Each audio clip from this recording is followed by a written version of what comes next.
আর ঢাকা দেবো না। একটা আপনাদেরকে ভেঙে দেখিয়ে দেবো ভেতরটা কত সুন্দর হয়েছে। দেখুন বন্ধুরা, ভেতরটা ভালোভাবে সেদ্ধও হয়ে গেছে। নমস্কার বন্ধুরা, মামনির রান্নাঘরে স্প্রেস ফুটে আপনাদেরকে আবারও অনেক অনেক স্বাগত জানিয়ে আজকে আবার একটা নতুন রেসিপি নিয়ে চলে এসেছি। এখন তো বর্ষাকাল মানে এই তালের সিজন, তাই আজকে তেল ছাড়া তালের গুলগুলি বানিয়ে দেখাবো। পুরো ভিডিওটা দেখার জন্য অনুরোধ রইল। আশা করছি আপনাদের খুবই ভালো লাগবে। এই যে তালের গুলগুলিটা খুব সহজ আর খুব কম সময়ে আমি বানিয়ে দেখাবো। চলুন তাহলে প্রথমে চলে যাব রান্নাঘরে আর তালের গুলগুলি বানিয়ে দেখাবো তেল ছাড়া। পুরো ভিডিওটা আমার সঙ্গে থাকবেন, আশা করছি আপনাদের খুবই ভালো লাগবে। যদি আমার এই রেসিপিটা ভালো লাগে অবশ্যই একটা লাইক করে আমার পাশে থাকার অনুরোধ রইল। আর ভিডিও যদি প্রথম এসে থাকেন আমার ভিডিওতে, অবশ্যই আমার চ্যানেলটা সাবস্ক্রাইব করে আমার পাশে থাকার অনুরোধ রইল। চলুন তাহলে রান্নাঘরে চলে যাবো আর রেসিপি বানাবো।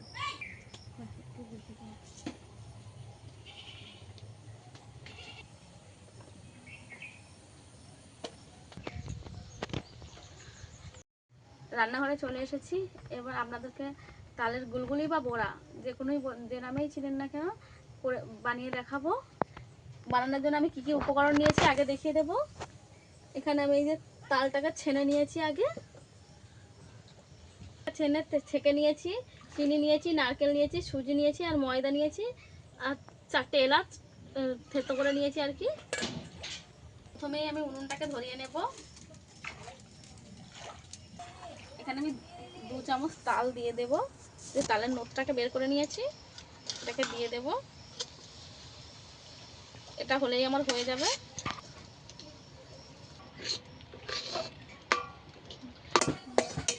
কিন্তু আমি সামান্য জল দেবো একটুখানি, এটাকে একটু ফুটাতে সুবিধা হয়।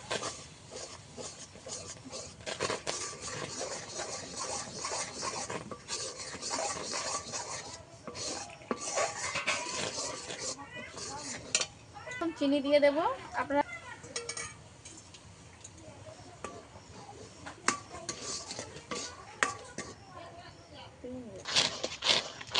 এই যে তালের নোদের সঙ্গে চিনিটাকে ভালো করে মিশিয়ে নেব।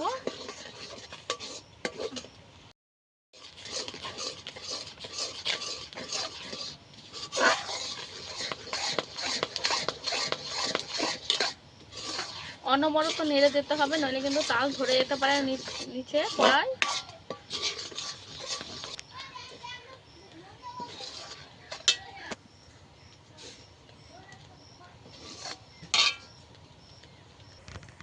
তালটাকে ভালো করে জাল করে নিয়েছি চিনি আর তাল এক জায়গায় দিয়ে। এবার এটাকে নামিয়ে রেখে দেবো এক সাইডে। একটা কড়া নিয়ে নিয়েছি। যেহেতু আমি গুলগুলিটা চালের গুঁড়ো দেব না, শুধু ময়দা সুজি দিয়ে করব, তাই প্রথমে সুজিটাকে ভেজে নেব। যদি তালের গুঁড়ো দিয়ে করেন তাহলে সুজি দেওয়ার কোনো দরকার নেই। ভালো করে সুজিটাকে ভেজে নিতে হবে।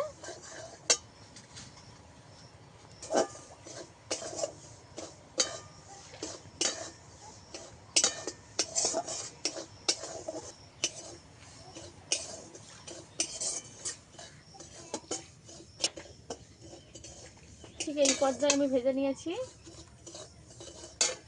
এক বাটি ময়দা নিয়ে নিয়েছি, দিয়ে দেব। সুজি আর ময়দা আবারও ভালো করে ভেজে নেব। একটু লাল করে ভেজে নিতে হবে সুজিটা আর ময়দাটা একসঙ্গে মিশিয়ে।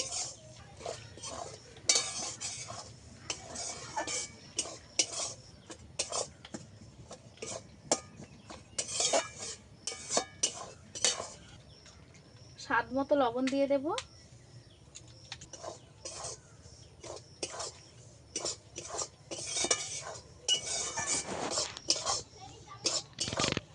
এই লাল হতে শুরু করে দিয়েছে ভাজাটা, আর কয়েক সেকেন্ড ভেজে নেব। একটা নারকেল কুড়িয়ে রেখে দিয়েছিলাম, সেই নারকেল কুড়াটা দিয়ে দেব।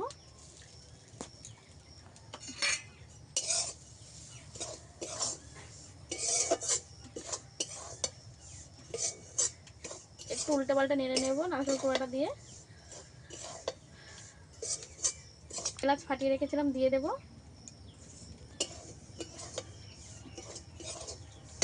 মানে অল্প অল্প করে তালের নোটটা এর মধ্যে ঢেলে দেব। আবার লাগলে আবার দেব।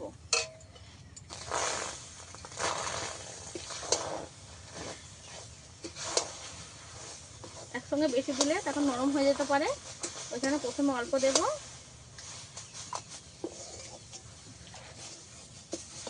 এখানে আবার পুরোটাই দিতে লাগবে। কাজটা করার সময় একদম উনুনের আঁচ একদম কমিয়ে রাখতে হবে।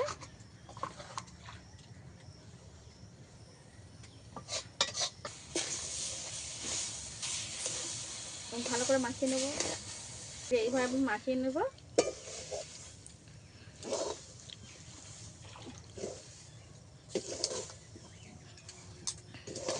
হালকা আছে এইভাবে একটু নেড়ে নিতে হবে।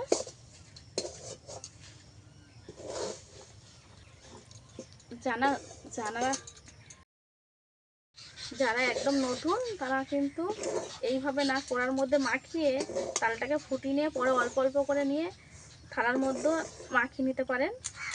আমি এবার এটাকে নামিয়ে নেব।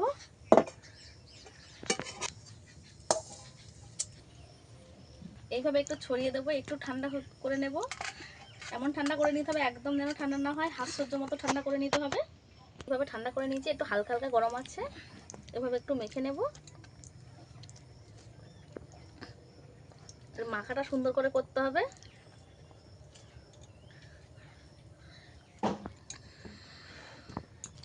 এটা এইভাবে গরম অবস্থাতেই মেখে নিতে হবে, একদম ঠান্ডা হয়ে গেলে হবে না।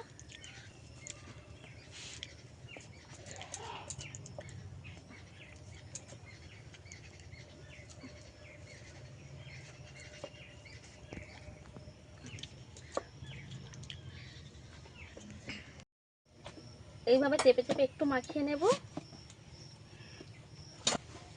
এইভাবে মাখিয়ে নিয়েছি, একটু নরম করে মাখিয়েছি। এই যে একটু বেশি শক্ত করে মাখালে হবে না, এইভাবে মাখিয়েছি। আবার বেশি নরমও মাখালে হবে না। এটাকে ছোট ছোট করে লেচি কেটে নেব। এই যে হাত দিয়ে এইভাবে গোল করে নেব, মতন বানিয়ে নেব। এইভাবে গোল গোল করে নেব।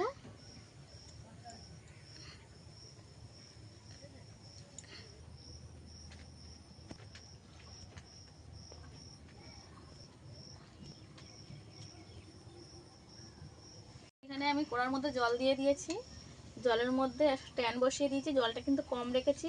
আর এই যে একটা ছিদ্রযুক্ত থালা নিয়ে নিয়েছি, এই থালায় আজকে আমি গুলগুলিগুলো বানাবো। থালাটা বসিয়ে দেব এইভাবে, আর কিছুক্ষণ গরম হতে দেব।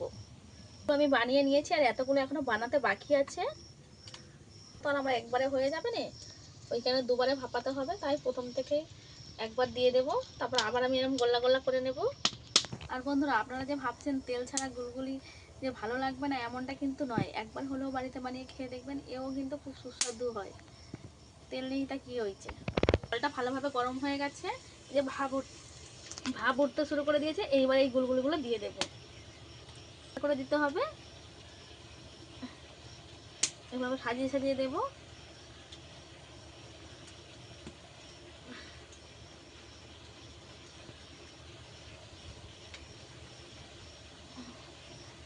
একটু ছাড় ছাড় করে দেবেন, তাতে করে ভালো হবে। নইলে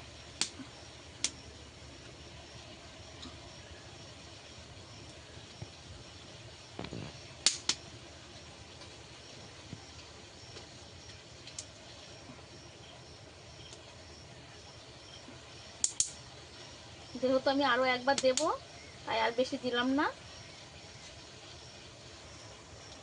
এবার এটাকে ঢাকা দিয়ে দেব, এই যে চাপা দিয়ে দেব। বাকিগুলো আবার বানিয়ে নেব। আমি কিন্তু 10 মিনিট এটা ভাপাতে দেব।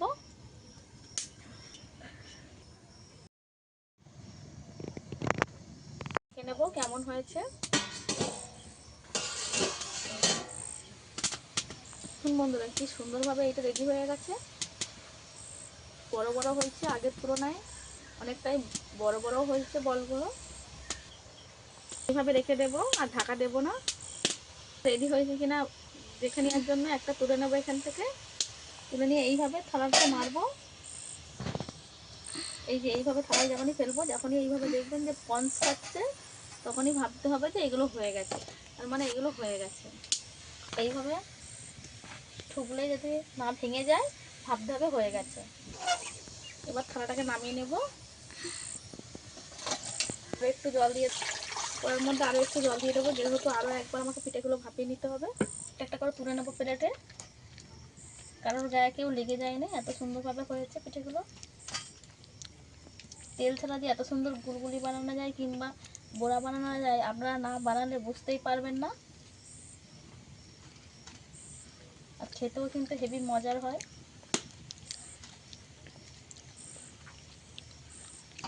এবার এগুলোকে ঠান্ডা করে নেব ভালো করে। এগুলোও বসিয়ে দেব। 10 মিনিটের জন্য আমি বসিয়ে দিলাম। চাপা খুলে দেখে নেব।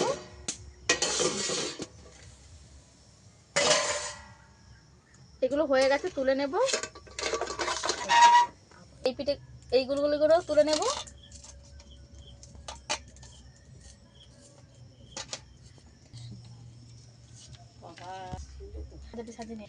এই যে আমার বিনা তেলে তালের বড়া রেডি হয়ে গেছে।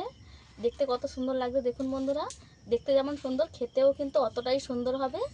একবার হলেও বাড়িতে বানিয়ে খেয়ে দেখবেন, আশা করছি আপনাদের খুবই ভালো লাগবে। একটা আপনাদেরকে ভেঙে দেখিয়ে দেব। ভেতরটা কত সুন্দর হয়েছে দেখুন বন্ধুরা। ভেতরটা ভালোভাবে সেদ্ধও হয়ে গেছে, অথচ কত সুন্দর নরম। যতটা নরম ততটাই ভালোভাবে সেদ্ধ হয়েছে। রেসিপি ভালো লাগলে লাইক শেয়ার কমেন্ট করে আমার পাশে থাকবেন। আজকে ভিডিও এই পর্যন্ত, দেখা হচ্ছে নতুন কোনো ভিডিও নিয়ে। ততক্ষণে ভালো থাকবেন, সুস্থ থাকবেন।